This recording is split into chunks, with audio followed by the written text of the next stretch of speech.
She said she needed someone more ambitious, then stood up in the middle of our anniversary dinner to announce it to the entire restaurant. I should have expected something was off when Brenna insisted we celebrate at Meridian, the most expensive steakhouse in downtown Atlanta, especially since she'd been acting strange all week with this nervous energy that kept her checking her phone every few minutes and spacing out during conversations. I'm Quinn, a warehouse logistics coordinator who'd been with Brenna for exactly 2 years as of that Tuesday night, and I genuinely thought we were there to celebrate what we'd built together over those 730 days of shared experiences, inside jokes, and quiet moments that had made me believe we were heading towards something permanent and meaningful. I'd even worn the navy blazer she'd bought me for Christmas, the one that made me look more professional according to her standards, thinking this might be the night I finally worked up the courage to talk about our future seriously, maybe even hint about the engagement ring I'd been secretly researching online for the past 3 months. What I didn't realize was that she'd orchestrated the entire evening as an elaborate performance piece, complete with her 4 closest friends strategically positioned at nearby tables like some twisted audience waiting for the main event to unfold according to a script they'd all apparently helped write. The first sign something was seriously wrong came when she barely touched her $40 filet mignon, spending most of the meal pushing the expensive meat around her plate while checking her phone with the frequency of someone expecting urgent news, glancing around the restaurant with this manic energy that made my stomach knot up with dread. I tried making conversation about work, about the weekend trip we'd planned to Savannah where I'd booked us a room at this historic bed and breakfast she'd mentioned wanting to visit, about anything that might help her relax and return to the woman I'd fallen in love with who used to appreciate my efforts to make her happy. But she kept giving me these short, distracted responses like her mind was somewhere else entirely, rehearsing lines for a performance I wasn't supposed to know about yet. When I mentioned the promotion opportunity that had opened up at work, something that would mean a significant salary increase and better benefits, she just nodded vaguely and made some comment about how some people were content with small victories while others dreamed bigger. The dismissive tone should have been my final warning, but I was still operating under the assumption that we were partners who celebrated each other's successes rather than competitors keeping score of who was winning at life. Then, right as I was finishing my steak and thinking about ordering the chocolate soufflé we'd shared on our first anniversary last year, she set down her fork with this deliberate, theatrical motion and looked me straight in the eye with an expression I'd never seen before, cold and calculating like she was about to deliver a prepared statement to a hostile crowd. She told me she'd been doing a lot of thinking about us, about what she wanted from life, about the kind of future she could envision for herself, and that she'd come to the painful realization that I wasn't the kind of man who could give her what she needed to become the person she was meant to be. Her voice carried across the restaurant as she stood up, deliberately loud enough that conversations at nearby tables started dying down as people turned to watch our private moment become public entertainment, and she announced that she was ending our relationship because she deserved someone with real ambition. Someone who wouldn't be content working the same job year after year without any drive to build something bigger and more impressive than a steady paycheck and modest apartment. I sat there feeling like I'd been sucker punched, watching her friends at their scattered tables pretending to be surprised while obviously recording everything on their phones, probably already planning how to edit the footage for maximum social media impact. And I realized this whole elaborate dinner had been planned as her grand exit scene from our relationship. The restaurant had gone almost completely quiet except for the soft jazz music still playing in the background, with servers frozen mid-step and other diners openly staring at our table like we were dinner theater they hadn't paid extra to see, but instead of feeling embarrassed or humiliated, I found myself getting oddly calm as the pieces of her recent behavior clicked into place like evidence in a case I'd been too trusting to investigate properly. I asked her, in the same steady voice I used at work when coordinating complex shipments under pressure, if she could please return my grandmother's vintage emerald necklace before she left, the family heirloom I'd given her 6 months earlier when she'd mentioned how much she loved antique jewelry during a visit to an estate sale where we'd spent the afternoon browsing through other people's treasured possessions. The look of shock on her face was worth every awkward second of silence that followed, because clearly she'd expected tears or begging or some kind of dramatic reaction that would complete her narrative about being a strong woman making difficult choices, not a practical request for the return of valuable property that legally belonged to my family. Instead, I calmly stood up, walked over to the jazz trio that had been providing background music for what I'd thought was a romantic celebration, and asked if I could borrow their microphone for just a moment to make an announcement of my own. I told the entire restaurant that I was hosting a Dodged a Bullet celebration party the following weekend, and that everyone present was invited to help me celebrate my lucky escape from someone who thought public humiliation was an acceptable way to end a relationship, someone who'd clearly spent more time planning this breakup than she'd ever spent planning our future together. I also mentioned, for the benefit of her friends who were still recording and probably already composing Instagram captions about female empowerment, that Brenna still owed her parents $8,000 for the Las Vegas vacation deposits we'd made together. Money they'd fronted because her credit was maxed out from trying to maintain an Instagram lifestyle she couldn't actually afford on her part-time social media marketing salary. The applause from other diners was unexpected but deeply satisfying, a genuine response from people who recognized authentic dignity when they saw it, and I left a generous tip for our server who'd had to witness the whole spectacle before walking out with more self-respect than I'd felt in months of trying to meet impossible standards. I spent the entire drive home feeling this strange mixture of relief and adrenaline coursing through my veins, like I'd just escaped from something that had been slowly suffocating me without my realizing it, the way a person might feel after finally leaving a job they'd outgrown or ending a friendship that had become more obligation than genuine connection. My phone started buzzing before I even reached my apartment complex, with calls from Brenna and at least 3 of her friends, but I let them all go straight to voicemail while I focused on the practical steps I needed to take to untangle our shared responsibilities and reclaim my independence. The first thing I did was cancel our shared gym membership at that overpriced fitness center downtown where Brenna had insisted we join because it had the right kind of clientele for her personal brand, saving myself $140 a month that I could put towards something actually useful like the emergency fund I'd been neglecting while funding her lifestyle improvements. I called the pottery studio where we'd been taking those couples classes she'd signed us up for, explaining the situation to the sympathetic instructor who actually seemed relieved because apparently Brenna had been complaining loudly about the quality of the clay and disrupting other students who were trying to focus on their creative process rather than dealing with constant criticism. Next came the weekend getaway reservations she'd made for Asheville, which I was able to cancel with only a $50 penalty because the boutique hotel had a surprisingly reasonable cancellation policy and the staff member I spoke with seemed to understand that relationship emergencies sometimes required last-minute changes to travel plans. By the time I finished handling all the logistics of our shared commitments, my phone had accumulated 17 missed calls and 23 text messages. Most of them variations on Brenna screaming about how I'd humiliated her in front of everyone and demanding that I call her back immediately so we could talk like adults and work through what she was now calling a misunderstanding rather than acknowledging the deliberate cruelty of her public performance. The irony of her wanting to talk like adults after orchestrating a public breakup with an audience of her friends wasn't lost on me, but what really struck me was how much clearer my head felt without her constant drama creating background noise in my life. The mental equivalent of finally turning off a television that had been playing annoying commercials at high volume for months.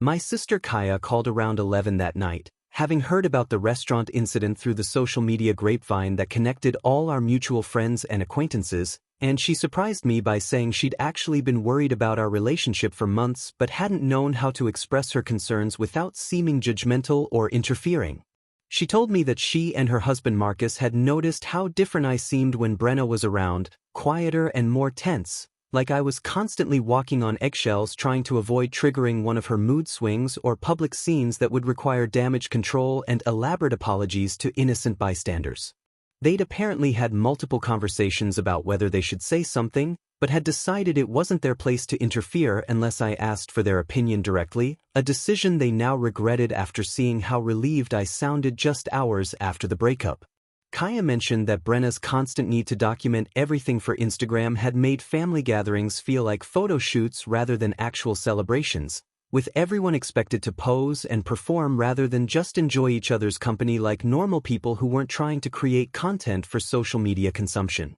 Marcus had started declining invitations rather than deal with being directed around like a prop in her content creation, which explained why our last few family barbecues had felt smaller and less relaxed than usual. The validation from my own family helped confirm what I was starting to realize about how toxic the relationship had actually become, even though I'd been too close to the situation to see it clearly while I was living it and making constant adjustments to accommodate her needs. At work the next day, my supervisor Janet noticed that I seemed more energetic and focused than I'd been in months, commenting that whatever was going on in my personal life seemed to be agreeing with me and asking if I'd considered applying for the senior coordinator position that had just opened up in the logistics department. I'd been carrying stress from Brenna's constant demands and emotional volatility without even realizing how much it was affecting my professional performance, my ability to concentrate on complex shipping schedules and inventory management that required sustained attention to detail.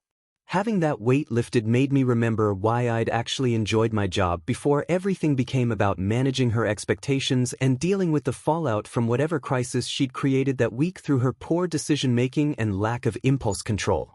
I took my lunch break to drive over to the antique district where I'd originally found my grandmother's necklace 9 months earlier, hoping the dealer who'd sold it to me might be willing to buy it back now that it was no longer serving its intended purpose as a symbol of commitment and shared future. The elderly woman who ran the shop remembered both me and the piece, asking gently if everything was all right when I explained that I needed to sell it back due to changed circumstances in my personal life. She was willing to buy it back for $1,800, not its full appraised value but enough to fund the celebration party I'd spontaneously announced the night before, money that would go towards something positive rather than sitting in a jewelry box as a reminder of poor judgment and misplaced trust. The transaction felt symbolic somehow, like I was reclaiming something that had been taken from me and converting it into something that would bring joy rather than regret, transforming a symbol of failed commitment into resources for celebrating my freedom and the chance to start over with better judgment about who deserved my time and emotional investment. 3 days after the restaurant incident, I got a call from Tara, the one friend of Brenna's who had looked genuinely horrified during the whole spectacle rather than excited like the others, who'd actually covered her mouth in shock when Brenna started her prepared speech rather than pulling out her phone to record like the rest of her audience. She asked if we could meet for coffee at this quiet place near the university, far away from their usual haunts in the trendy part of town where everyone knew each other and gossip traveled faster than actual news, because she had something important to tell me that she couldn't share over the phone or through any digital communication that might be screenshot and shared with the wrong people. When I arrived at the small independent coffee shop she'd chosen, Tara looked nervous and kept glancing around like she was worried about being seen or overheard, which should have been my first clue about how serious and potentially explosive whatever she wanted to discuss actually was in terms of revealing the true scope of Brenna's deception and manipulation. She pulled out her phone with shaking hands and showed me screenshots from their group chat going back almost 3 weeks, proving beyond any doubt that Brenna had been planning the public breakup as a coordinated event with her friends, providing moral support, strategic advice, and documentation of what they'd collectively decided would be her moment of empowerment and self-actualization. The messages revealed that she'd been complaining about my lack of ambition for months, calling me boring and predictable and wondering aloud why she was wasting her prime years on someone who was content with mediocrity when she could be out there finding someone who could match her energy and provide the lifestyle she deserved as a beautiful and intelligent woman who had unlimited potential. Her friends had encouraged her to find someone more exciting who could provide the financial security and social status she craved, with several of them sharing stories about other women who'd successfully upgraded their relationships by being strategic about timing and presentation, treating romantic partnerships like career moves that required calculated planning and execution. What made my stomach turn was seeing how they discussed the restaurant plan in detail, with Brenna specifically choosing Meridian because she thought the upscale setting would make her look more sophisticated and justified in her decision to upgrade to a better man, someone who would appreciate her worth and invest in her future rather than expecting her to settle for a warehouse worker with limited prospects for advancement. They'd even rehearsed different scenarios for how I might react, with her friends coaching her on what to say if I got angry and caused a scene, if I cried and made her look like the villain, or if I tried to argue with her in front of everyone and made her justification speech seem unreasonable or cruel when she was simply being honest about what she needed from a partner. The most disturbing part was discovering that they'd all expected me to make some kind of grand gesture to win her back, perhaps even proposing on the spot to prove my commitment and willingness to fight for our relationship, which would have given them even more content to share and laugh about later, while demonstrating that she was desirable enough to inspire desperate romantic gestures from men who couldn't bear to lose her. Tara explained that she'd been uncomfortable with the plan from the beginning but had been pressured to go along with it by the other girls, who treated relationship drama like entertainment and seemed to enjoy the power they felt when orchestrating these kinds of situations that gave them control over other people's emotional lives and provided endless material for group chat analysis and social media content. She showed me more messages revealing that Brenna had been flirting heavily with Vance, the personal trainer at our gym, for at least 6 weeks before the breakup, using their training sessions as opportunities to complain about our relationship and position herself as someone who deserved better treatment than what she was getting from a boyfriend who took her for granted and didn't appreciate her true value. The financial aspect was particularly eye-opening because Tara had screenshots of Brenna calculating how much money she'd been spending using my credit card for things like expensive skincare products, designer workout clothes, and those elaborate brunches she'd been posting about constantly, treating my bank account like a resource she was entitled to access whenever she wanted something that would enhance her lifestyle or social media presence. She'd apparently been planning her exit strategy carefully, building up her social media following and networking with men who had more disposable income, while using my steady paycheck to fund the lifestyle improvements she thought would help her attract someone wealthier who could provide the kind of financial security she decided she needed to feel truly valued and respected. Tara also revealed that Brenna had been telling people I was holding her back from her true potential, that I was too comfortable with mediocrity to support her dreams of becoming an influencer or starting her own lifestyle brand, as if my practical approach to money and career advancement was somehow preventing her from achieving greatness rather than providing the stability that allowed her to pursue her creative interests without worrying about basic expenses. The cruelest part was learning that she'd been sharing private details about our relationship, including intimate moments and personal insecurities I'd confided in her during vulnerable conversations, turning them into ammunition for group chat entertainment when she wanted sympathy or advice about how to manage me more effectively without having to deal with my emotional needs or expectations of mutual support. She'd apparently told them about my anxiety around public speaking, my concerns about not being successful enough to deserve someone as attractive as her, and my family's financial struggles during my childhood, all things I'd shared because I trusted her with my vulnerabilities and thought that kind of openness was what distinguished romantic relationships from casual dating. Tara apologized repeatedly for not speaking up sooner, explaining that she tried to defend me in the group chat but had been shut down by the others who accused her of being jealous of Brenna's confidence and willingness to prioritize her own happiness over settling for less than she deserved, making anyone who questioned their tactics seem bitter or unsuccessful in their own romantic lives. The consequences for Brenna started showing up faster than I'd expected, beginning with Vance's complete and immediate loss of interest once he realized she'd actually followed through with ending our relationship and was now available for the serious commitment he'd never intended to offer in the first place. According to Tara, who'd remained in touch to keep me updated on the increasingly dramatic fallout, Vance had been enjoying the ego boost of having someone attractive pursue him while she was still technically unavailable, the thrill of being desired by a woman who was risking an established relationship for the possibility of something better with him. But he had zero interest in dealing with the reality of actually dating someone that high maintenance, someone who expected expensive dinners and constant validation and had already proven she was willing to publicly humiliate people who disappointed her when their usefulness expired or better options appeared. He apparently told her straight out during their first official date that he wasn't looking for anything serious and suggested she might want to focus on getting her finances in order before jumping into a new relationship, which was his polite way of saying he'd figured out she was broke and looking for someone to fund her lifestyle rather than contributing anything meaningful to a partnership.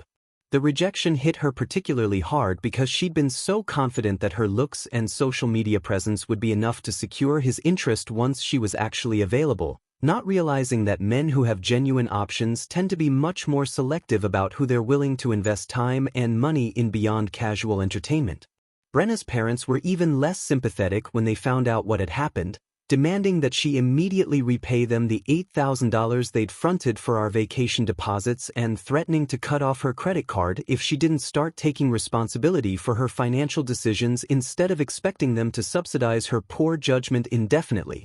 Her mother apparently told her that publicly humiliating someone who'd been nothing but good to her was disgraceful behavior that reflected poorly on how they'd raised her, and that she needed to figure out how to support herself without relying on manipulating men into paying her bills like some kind of modern-day gold digger who thought her looks entitled her to a free ride through life. The conversation had gotten heated enough that Brenna had stormed out of their house and was now staying on various friends' couches while trying to figure out how to afford basic living expenses without the financial support she'd taken for granted for so long. The social media response was particularly brutal because several people who'd been at the restaurant that night had posted about witnessing the whole scene, and their versions made it clear how calculated and cruel her performance had been rather than portraying her as some empowered woman making a difficult but necessary choice for her personal growth and happiness. Her carefully curated Instagram posts about following your heart and knowing your worth started getting comments from people who knew the real story,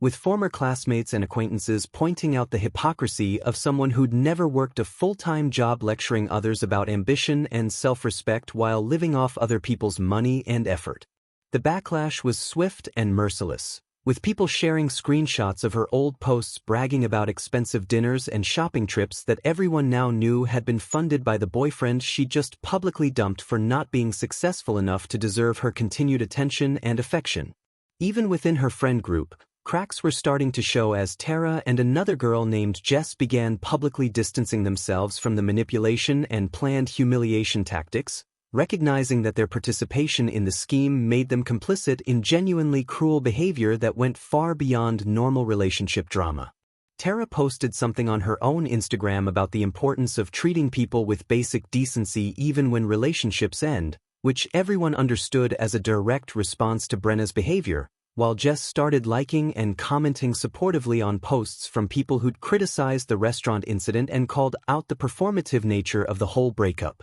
Brenna tried to control the narrative by posting a long caption about how some people can't handle when women choose themselves over settling for mediocrity and how her ex-boyfriend's friends were just bitter that she'd had the courage to pursue something better. But it only made her look more tone-deaf and narcissistic to anyone who knew what had actually happened and could see through her attempts to reframe public humiliation as female empowerment. The financial pressure was hitting her harder than she'd anticipated because she'd been living well beyond her means for months, using credit cards and borrowing money from friends and family to maintain an appearance of success that was completely unsustainable without someone else footing the bills for her designer clothes, expensive skincare routine, and constant dining out at Instagram-worthy restaurants. Her part-time social media marketing job barely covered her car payment, let alone the expensive apartment she'd insisted on renting in the trendy part of town because she thought the address would help her attract more successful men who would be impressed by her lifestyle and assume she was financially independent rather than essentially broke and looking for someone to rescue her from her own poor decisions. Within 2 weeks, I heard through mutual connections that she'd had to move back in with a roommate and was desperately trying to pick up freelance work to cover her basic expenses, a reality check that was apparently much harsher than she'd anticipated when she'd been so confident about trading up to someone with deeper pockets and a more impressive social status. The roommate situation was particularly humbling because she'd had to move into someone else's spare bedroom rather than being the primary tenant with control over decorating and house rules. And the woman she was living with had made it clear that she expected prompt payment of rent and utilities rather than the flexible arrangements Brenna was used to negotiating when money was tight. Her car had been repossessed after she missed 3 consecutive payments, leaving her dependent on rideshares and public transportation, which was both expensive and completely at odds with the luxury lifestyle image she'd been cultivating for her social media followers who were starting to notice the discrepancy between her aspirational posts and her obvious financial struggles. The dodged a bullet celebration turned out to be exactly what I needed, both as a way to reclaim the narrative from Brenna's drama and as a genuine celebration of the freedom I was starting to appreciate more each day as the fog of constant relationship maintenance finally cleared from my mind and allowed me to remember who I'd been before spending 2 years trying to meet impossible standards. I booked the rooftop venue at this converted warehouse downtown that had amazing panoramic views of the Atlanta skyline, the kind of authentic industrial space with exposed brick and steel beams that Brenna had always dismissed as too basic for her sophisticated taste, but that actually had character and personality, unlike the sterile upscale places she preferred for their photo opportunities and social media potential. Instead of hiring some overpriced catering company that would have charged premium prices for tiny portions of pretentious food, I arranged for 3 local food trucks to set up in the parking area below, offering everything from Korean barbecue to gourmet grilled cheese to authentic Mexican tacos, giving people actual variety and generous portions instead of the microscopic artistic presentations that passed for fine dining at her favorite restaurants where you paid for ambience and Instagram aesthetics rather than satisfying food. The craft beer selection came from a brewery run by a guy I'd met through work, featuring local options that cost half what Brenna used to spend on imported wine that she'd order mainly because the bottle looked good in photos and made her seem cultured and sophisticated to anyone checking her social media stories throughout the evening. For entertainment, I hired this acoustic duo that played at coffee shops and small venues around the city, musicians who actually connected with their audience and took requests instead of just providing background ambience for people trying to look cultured while having conversations designed to impress rather than actually communicate with each other about things that mattered. The guest list included my coworkers from the warehouse who'd become genuine friends over years of working together and covering for each other during busy seasons, college friends I'd barely seen while dating Brenna because she'd considered them beneath her social aspirations and had made her discomfort obvious whenever I'd suggested including them in our plans. I also invited my sister and brother-in-law, several neighbors from my apartment complex who'd become genuine friends over the years through shared barbecues and helping each other with moving furniture and car troubles, and even a few acquaintances from the climbing gym I'd started visiting during lunch breaks when work stress got overwhelming and I needed physical activity to clear my head. What struck me most was how relaxed and authentic the conversations felt compared to the performative social events Brenna had dragged me to, where everything was about making connections that might be useful later rather than actually enjoying each other's company and sharing stories about real experiences rather than carefully curated versions designed to impress people you didn't actually like very much. People were laughing at genuinely funny stories instead of politely chuckling at networking small talk designed to establish social hierarchy, and nobody was constantly checking their phones to document every moment for social media validation or to make sure they weren't missing something more important happening elsewhere. The first surprise visitor showed up around 9 o'clock when Brenna appeared at my apartment the night before the party, tears streaming down her face as she begged me to reconsider what she called the biggest mistake of her life, claiming she'd been temporarily insane and influenced by friends who didn't understand what we had together. She looked genuinely distraught, makeup smeared and hair disheveled in a way that was completely at odds with her usual carefully maintained appearance, claiming she'd realized that all her complaints about my lack of ambition had been her projecting her own insecurities about not having a clear direction in life beyond hoping someone else would provide her with purpose and financial security. She insisted that she'd let her friends convince her to throw away something real for the fantasy of finding someone better, someone who would appreciate her more and invest in her potential rather than expecting her to be satisfied with a simple life built on genuine affection and shared values instead of expensive gestures and social status improvements. I listened to her whole speech about how she understood now that stability and loyalty were more valuable than flashy gestures or expensive gifts, about how she'd learned to appreciate the quiet ways I'd shown love through remembering things that mattered to her and planning thoughtful surprises that demonstrated genuine care rather than just throwing money at problems or buying affection through expensive presents that looked good on social media but didn't reflect actual emotional investment. But I could tell she was performing again, trying out different emotional approaches to see which one might work on me, cycling through vulnerability, anger, promises to change, threats about other men who were interested in her, and finally desperation when none of her usual tactics seemed to be having the desired effect on my resolve. When I told her calmly that I appreciated her apology but that our relationship was definitively over and that her public humiliation had revealed fundamental differences in our values that couldn't be resolved through better communication or compromise, she switched tactics and started attacking the party idea, calling it petty and embarrassing and claiming that everyone would think I was pathetic for celebrating a breakup instead of trying to win her back like a real man would do if he actually cared about saving what they'd built together. The second surprise came during the actual party when she showed up dressed to kill in this tight red dress I'd never seen before, clearly expecting to make some kind of grand entrance that would disrupt the celebration and put her back at the center of attention where she felt most comfortable and powerful. She walked straight up to me while I was talking with a group of coworkers about a successful project we'd completed that week, interrupting the conversation to announce that she'd made a terrible mistake and wanted to discuss giving our relationship another chance if I was willing to forgive her moment of weakness and poor judgment that had been influenced by people who didn't have our best interests at heart. The entire rooftop went quiet as people realized what was happening, but instead of the dramatic scene she was obviously hoping for, I simply introduced her to everyone as my ex-girlfriend who was just leaving,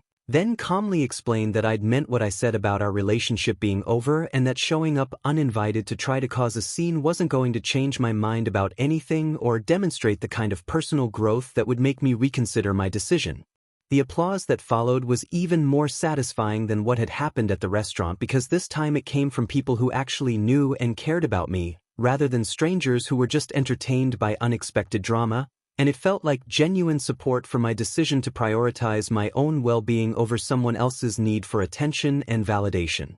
For months after the restaurant incident, my life had transformed in ways I couldn't have imagined when I was still trying to keep Brenna happy and manage her constant emotional demands that seemed to escalate whenever she felt like she wasn't receiving enough attention or validation from me or the world in general. The promotion to operations manager came through in March, bringing an $18,000 salary increase and actual respect from upper management who'd apparently been watching my work performance improve dramatically since the breakup freed up mental energy I'd been spending on relationship management and crisis prevention. My new responsibilities included overseeing 3 different warehouse locations and implementing efficiency improvements that had already saved the company significant money, work that felt genuinely meaningful compared to just going through the motions while dealing with relationship stress every evening when I came home to whatever crisis or complaint was waiting for me. The recognition felt especially satisfying because it was based on measurable results and professional competence rather than my ability to manage someone else's emotions or meet arbitrary standards that seemed to change whenever I got close to achieving them successfully.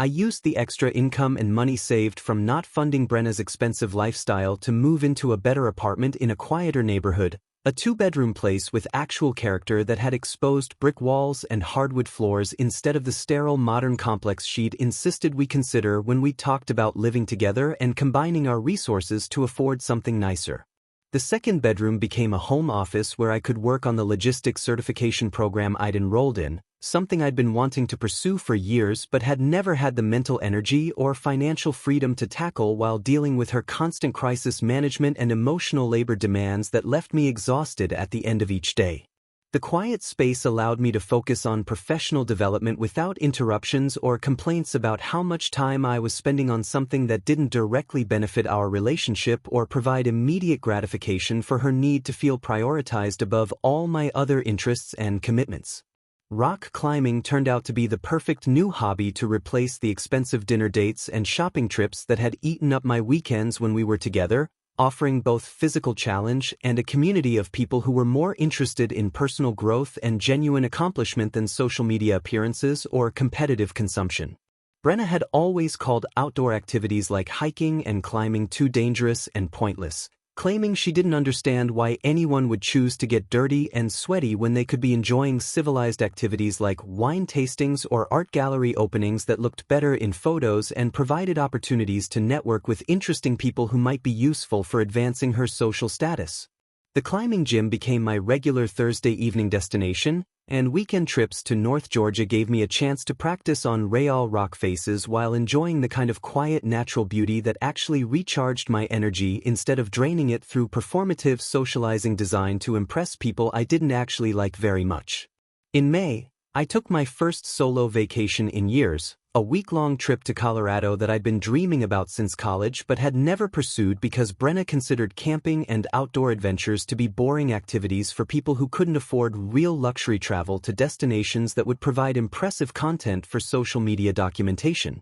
The mountain photography I discovered during that trip became another unexpected passion, giving me a creative outlet that had nothing to do with impressing anyone else or maintaining some kind of image for social media consumption. just the pure satisfaction of capturing beautiful moments in nature that existed whether or not anyone else ever saw them. I came back with hundreds of photos of sunrise views from mountain peaks, landscapes that reminded me how much beauty existed in the world when you weren't constantly focused on manufactured drama and relationship conflicts that served no purpose beyond creating content for group chat entertainment and providing emotional stimulation for people who couldn't find satisfaction in actual accomplishments or genuine connections. Maya came into my life through the climbing community, a librarian who worked downtown and spent her free time on trails instead of in shopping malls, someone who could carry on intelligent conversations about books, current events, and shared interests without every interaction becoming an opportunity to complain about what she wasn't getting from life or compare herself unfavorably to other people's social media presentations. Our first few dates involved hiking local trails and cooking dinner together at one of our apartments, simple activities that felt revolutionary after 2 years of expensive restaurants where Brenna had spent more time photographing her food than actually eating it and had treated every meal as a performance for whoever might be watching rather than a chance to actually connect with the person sitting across from her. What impressed me most about Maya was how she seemed genuinely content with her own life and career, pursuing a master's degree in information science while working full-time, without constantly comparing herself to other people or needing external validation to feel secure about her choices and direction in life. She had her own hobbies and friends, her own goals and interests that didn't depend on anyone else's approval or support, and she contributed equally to our conversations instead of just waiting for her turn to talk about herself and her problems that somehow always required my attention and solution-oriented thinking. The contrast with Brenna couldn't have been more obvious, especially when Maya insisted on splitting dinner bills and actually thanked me for planning thoughtful date activities instead of treating my efforts as the bare minimum requirement for her attention, as if any consideration I showed was just the starting point for what she deserved rather than something to be appreciated and reciprocated. Maya's apartment was filled with books and plants and art she'd collected over years of traveling and exploring her interests, evidence of a rich inner life that didn't require constant external input or validation, and she never once checked her phone during our conversations or seemed distracted by social media notifications or the possibility that she might be missing something more important happening elsewhere in her social network.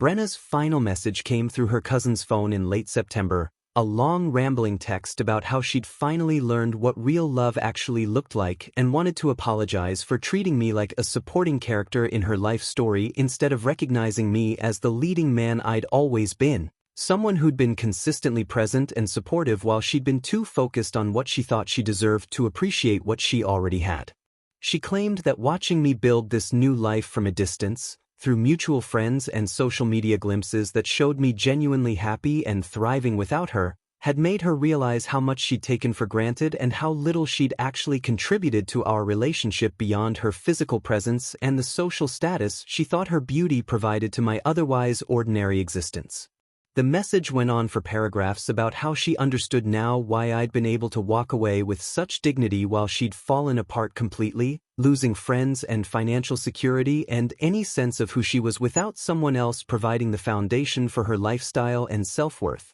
and that she'd spent the past months learning to take responsibility for her own happiness instead of expecting other people to provide it for her through expensive gestures and constant validation.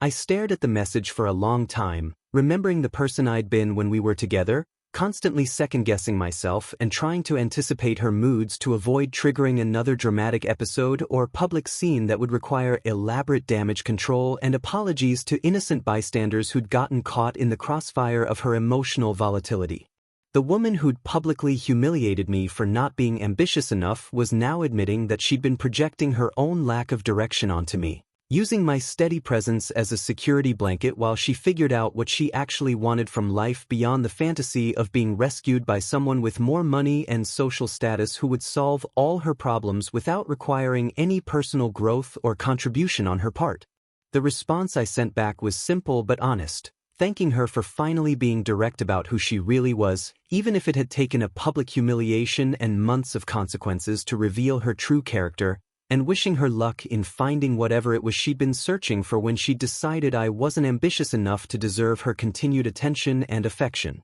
I meant every word of that message because I'd learned over the past months that holding on to anger or resentment would only poison the good life I was building, and her confession had actually provided closure I hadn't realized I needed to fully move forward without any lingering doubts about whether I'd given up on something worth saving. The person I'd become since leaving that restaurant was someone I genuinely liked and respected, someone who valued authenticity over performance and chose relationships based on mutual support and genuine compatibility rather than what benefits they might provide or how they might enhance my social status or self-image. Maya and I had plans to visit Colorado together over the holidays, combining her love of winter hiking with my growing passion for mountain photography, the kind of trip that excited us because we'd be sharing genuine interests and creating memories together rather than trying to create impressive content for social media or prove something to people whose opinions didn't actually matter in our daily lives. Standing on that mountain peak in May, watching the sunrise paint the landscape in colors that no filter could improve, I'd realized that Brenna's brutal honesty about wanting someone more ambitious had actually been the greatest gift she could have given me, forcing me to examine what I actually wanted from life versus what I thought I was supposed to want based on other people's expectations and social pressures.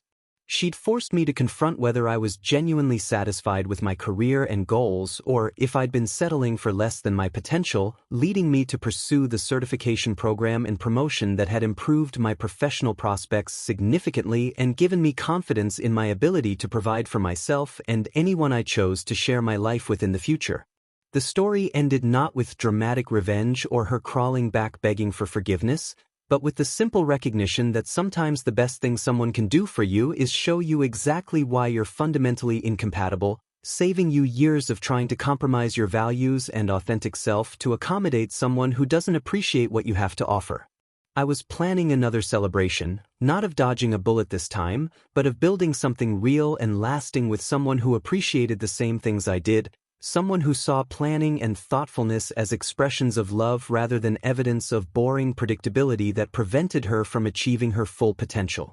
Maya and I had talked about moving in together after the holidays, pooling our resources to afford something nicer than either of us could manage alone, but doing it as equal partners who both contributed financially and emotionally to creating a home together rather than one person providing everything while the other person focused on looking good and complaining about what they weren't getting. The ring I'd been researching wasn't for Brenna anymore, but for someone who would actually appreciate the thought and commitment it represented, someone who wanted to build a life together rather than just enjoy the benefits of my stability while keeping her options open for something better. Looking back, I could see that Brenna had been right about one thing. I wasn't marriage material for her, because I believed in partnerships based on mutual respect and shared responsibility rather than financial arrangements where one person provided everything while the other person contributed mainly their physical presence and social media aesthetic. But that wasn't a flaw in my character or evidence of my lack of ambition. It was proof that I had standards and self-respect and the wisdom to recognize when someone was trying to use me rather than love me.